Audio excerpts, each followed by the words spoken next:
Historia de la filosofía, por Nicolás Abagnano, volumen 3, 333, parte séptima, la filosofía entre los siglos XIX y XX, capítulo 16, últimos avances, 864, la nueva teología. El pensamiento teológico de Karl Barth y el de Rudolf Bultmann han sentado las premisas de un cambio en la teología contemporánea. Este cambio se inició por obra de Dietrich Bonhoeffer, 1906-1945, un pastor protestante que fue el animador de la llamada Iglesia Confesante, que se oponía al nazismo en nombre del Evangelio y que, detenido por la Gestapo en 1943, fue asesinado por los nazis en Flossenbürg, poco antes de la liberación. Los principales escritos de Bonhoeffer son los siguientes: Acto y Ser, 1931, Creación y Caída, 1933, La Imitación, 1937, Vida en Común, 1938, Ética, Póstumo, 1949, Resistencia y Rendición, Póstumo, 1951, Tentación, Póstumo, 1953. Por primera vez en la obra de Bonhoeffer se intenta una interpretación no religiosa de la fe. Es más, se contrapone la fe a la religión. Barth y Bultmann, siguiendo los pasos de Kierkegaard, habían concebido la fe como la inserción de la eternidad en el tiempo, de la trascendencia en la existencia, y habían tratado, sobre todo Bultmann, de liberarla de todo elemento cosmológico o mítico. Pero, según Bonhoeffer, ni uno ni otro llegaron a la interpretación no religiosa de los conceptos teológicos, pues ambos presuponían la religión como condición de la fe. Bonhoeffer niega tal presupuesto.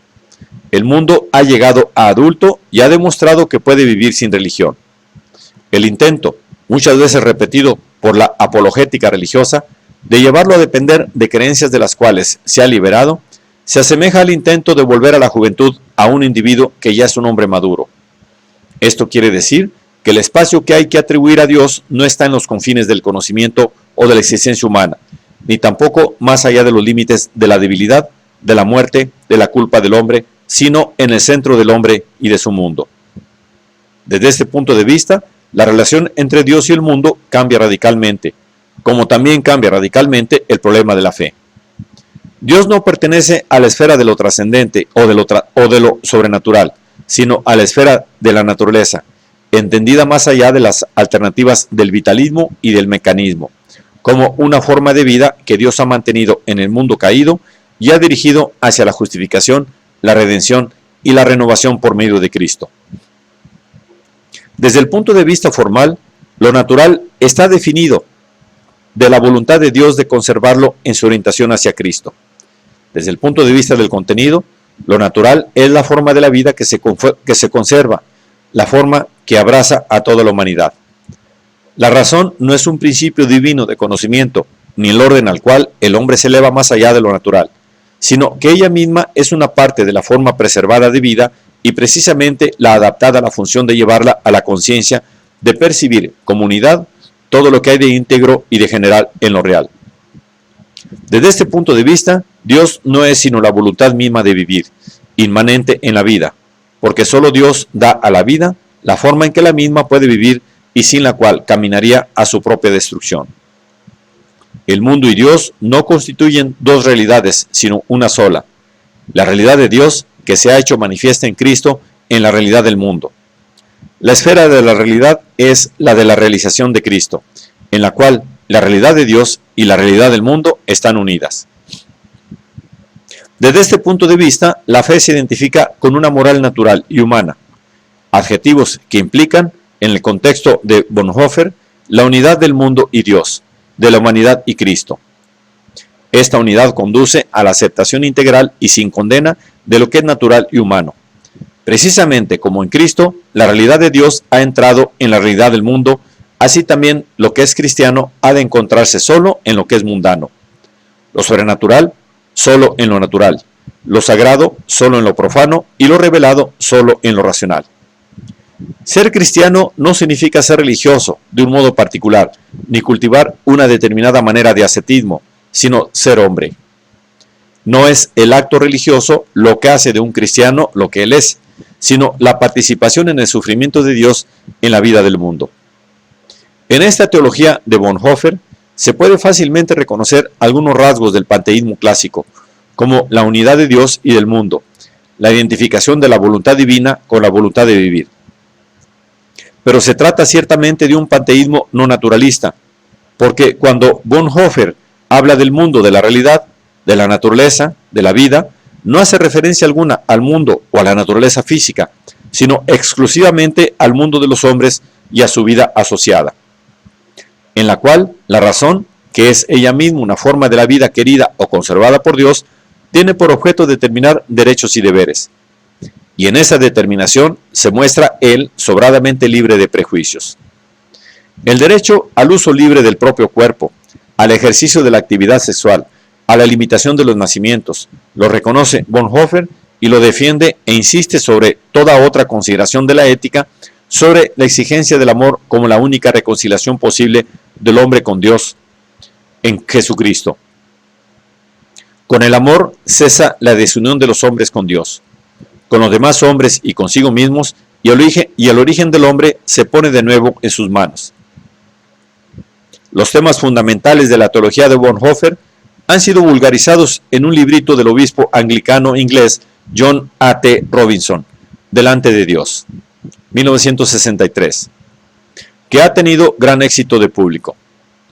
Robinson dirige su polémica en primer lugar contra el supranaturalismo, entendido como la separación del ser de Dios, del ser del hombre. Si se diera esta separación, el mismo concepto fundamental para el cristianismo de un Dios hombre sería imposible. Pero si no se da, la afirmación de Dios como realidad trascendente o como ser personal resulta a su vez imposible. El problema de Dios es simplemente el de reconocer lo que hay de más verdadero, de más auténtico en la experiencia humana. Robinson sigue en este punto, aunque con oscilaciones incoherentes, la tesis de Feuerbach, según la cual la conciencia que el hombre tiene de Dios es en realidad ya conciencia que el hombre tiene de sí mismo. Robinson añade a esta tesis que la última realidad que constituye la unidad del mundo y de Dios es el amor. Jesús no es más que la realización perfecta del amor de Dios. Jesús se ha despojado, según la expresión de San Pablo, enteramente, no de su divinidad, sino de sí mismo, de todo deseo de llamar la atención sobre sí mismo, de toda pretensión de estar en pie de igualdad con Dios, y de esta manera se ha revelado Dios. Con su aniquilarse y rendirse a los demás en el amor, Jesús ha desvelado y puesto de manifiesto que el fundamento del hombre es el amor. En el tratado de Robinson, lo mismo que en la obra de Bonhoeffer, la polémica contra el teísmo alcanza su punto límite. De Dios se habla solo con relación a Jesús y a los hombres, y de la trascendencia solo como de la relación entre el hombre y otro hombre.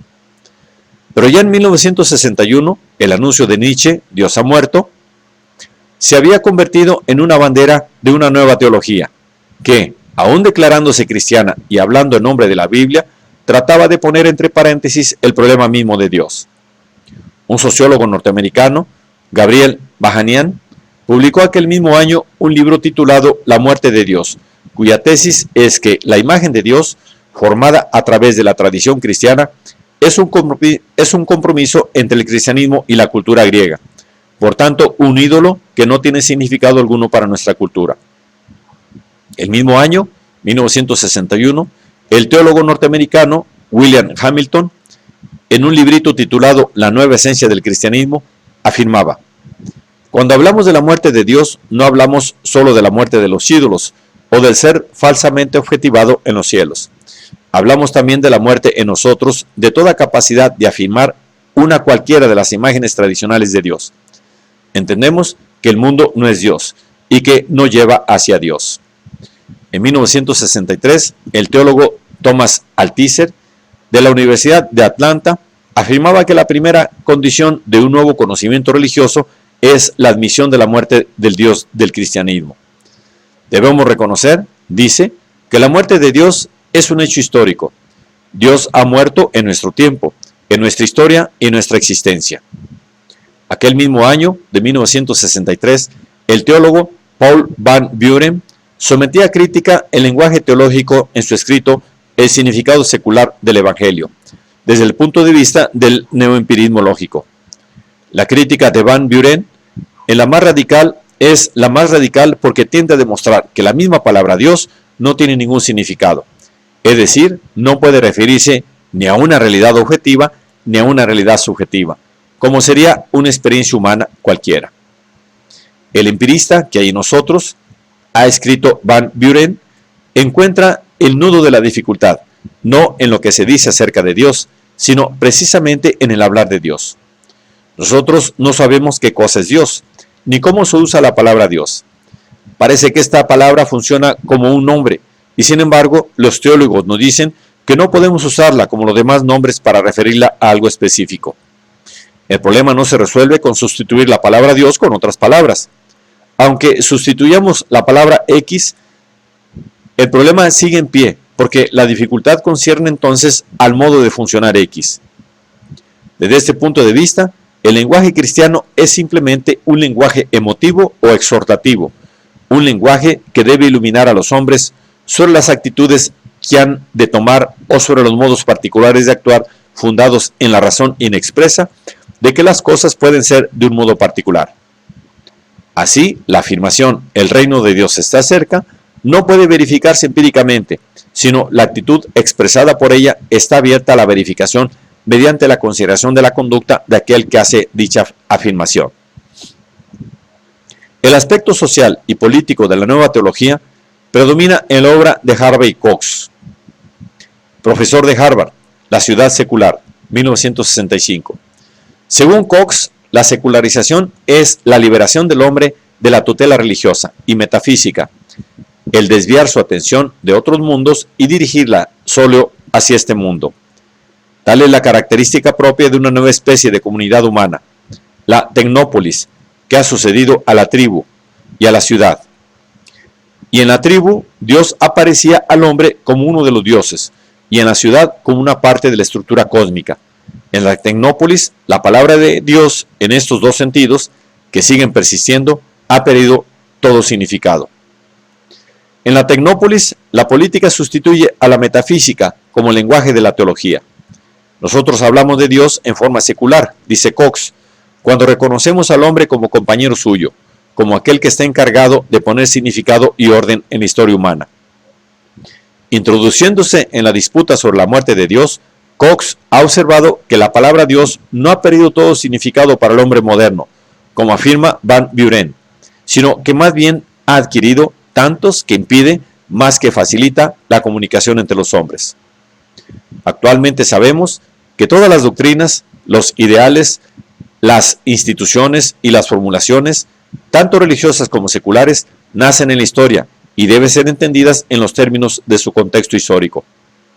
Pero entonces, ¿cómo se puede mantener una afirmación de trascendencia en el contexto de una cultura que es radicalmente inmanentista?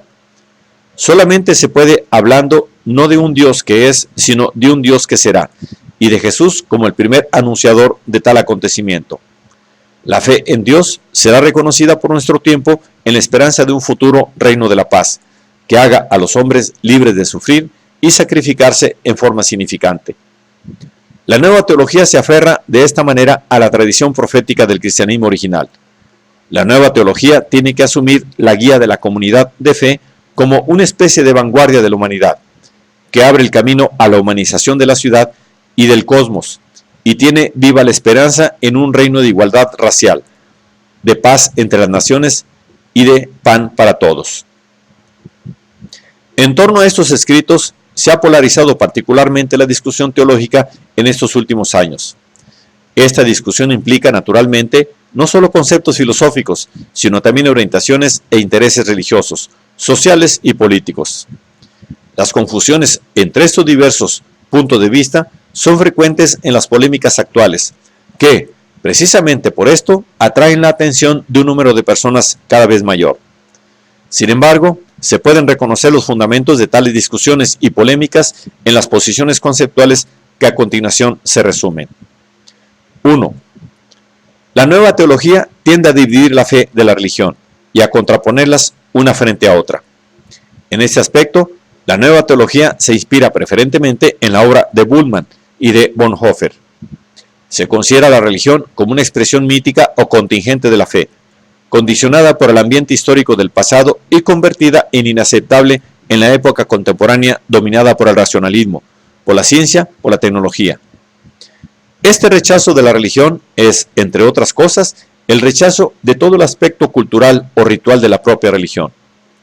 Por más que todos los nuevos teólogos sean pastores o ministros de culto y, según se sabe, continúen su actividad, tienden a negar al culto todo valor con respecto a la auténtica fe. Parece ser que en este punto la doctrina kantiana haya sido aceptada plenamente. Tener fe no significa ejecutar actos particulares o ritos, cultivar una forma especial de ascetismo y de misticismo, sino simplemente, como dice Bonhoeffer, ser un hombre, es decir, participar en la vida del mundo, en el sufrimiento y en el dolor de los demás, y trabajar por un mundo mejor. Sin duda, la renuncia a la importancia del aspecto cultural de la fe tiende a disminuir o anular la distancia, no solo entre las distintas confesiones cristianas, sino entre las diversas religiones, y, sobre todo, entre el cristianismo y las religiones orientales. Tendencia esta última reforzada por el panteísmo declarado de muchos nuevos teólogos. Desde este punto de vista, la función de la Iglesia resulta sumamente problemática. Según Van Buren, simplemente se ha disuelto. Según el obispo Robinson, la Iglesia debería elegir la vía de la kenosis, esto es, debería despojarse de todo lo que le confiere privilegio y prestigio a los ojos del mundo. Según Cox, es la vanguardia de Dios en la ciudad secular, pero no se identifica con ninguna de las organizaciones existentes.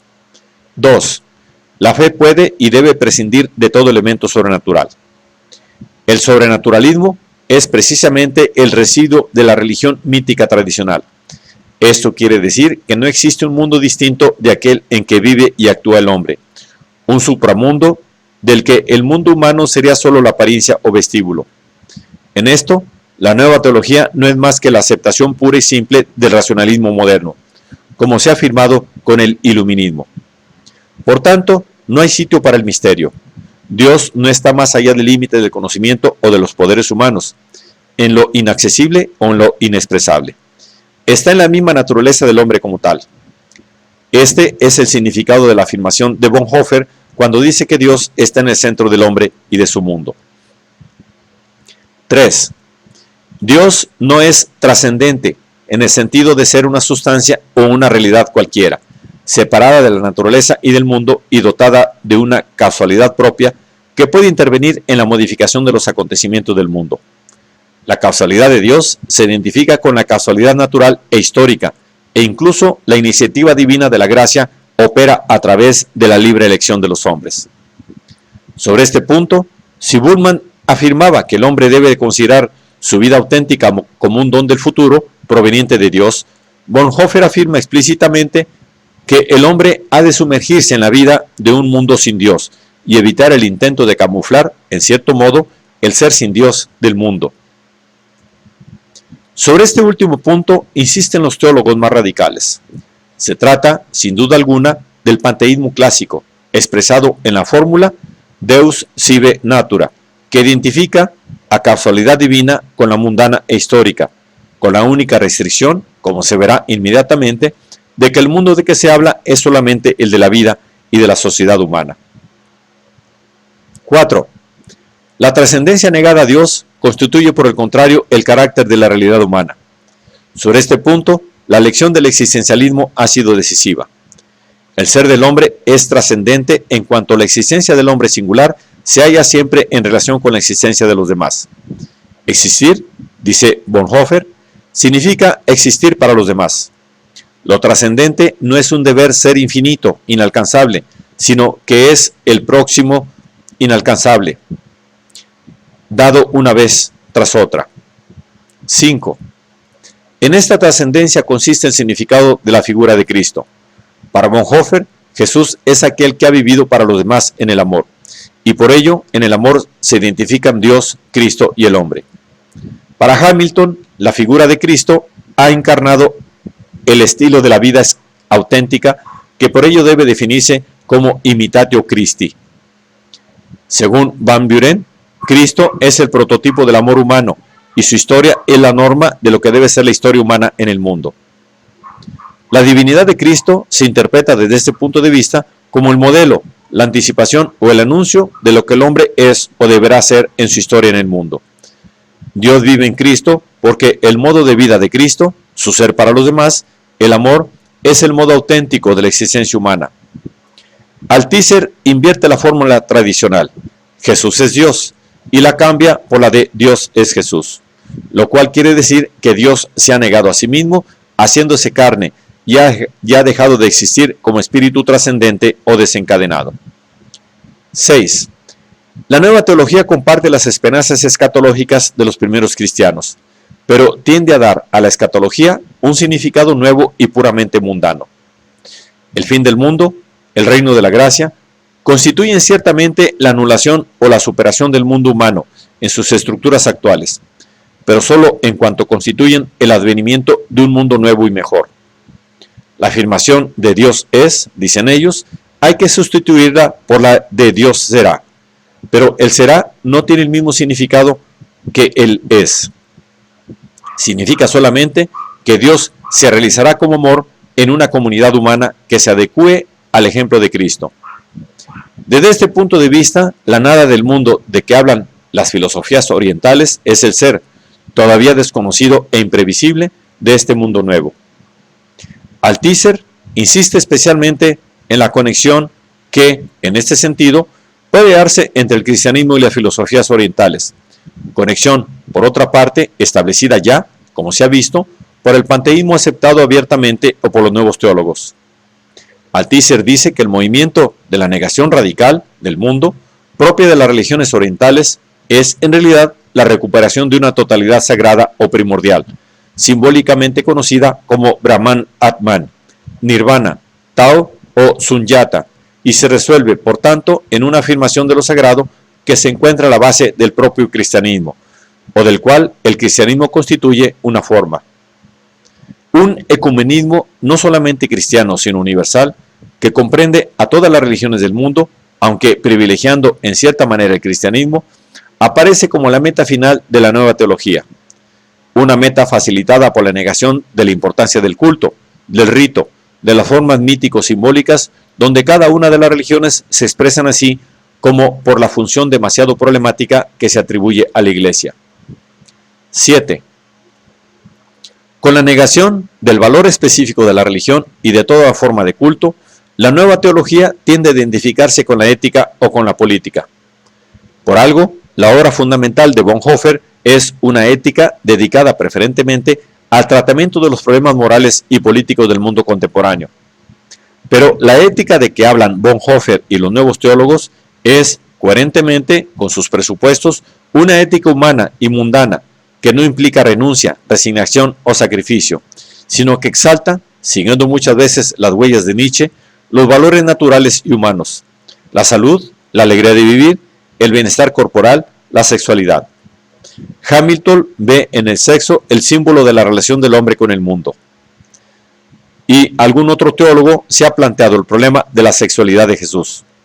Si Jesús fue un hombre, ¿cómo pudo faltar el sexo en su humanidad? La nueva teología insiste, sobre todo, en los cambios sociales y políticos que la fe auténtica debería llevar, en el espíritu del amor cristiano, a toda la comunidad humana. En su obra, Dios ha muerto, Hamilton dice, la muerte de Dios es el acontecimiento menos abstracto que puede imaginarse. Conduce inmediata y completamente a cambios políticos revolucionarios y también a las tragedias y a las delicias de este mundo. En este aspecto, la nueva teología entra a formar parte de la investigación de una nueva utopía, de la que se hablará en el párrafo siguiente. Los temas aquí insinuados constituyen solo los puntos clave o conceptos base a los que se refieren teólogos, escritores y políticos que participan en la discusión en curso. Otros teólogos protestantes, anglicanos y católicos someten a crítica estos temas o los refieren, como es bastante fácil, a posiciones de la filosofía o de la teología tradicional o muestran su incongruidad e incoherencia, muchas veces no sin razón. Pero, de hecho, Las discusiones acerca de estos temas tienen una parte importante en la controversia filosófica contemporánea y despiertan un interés cada vez mayor.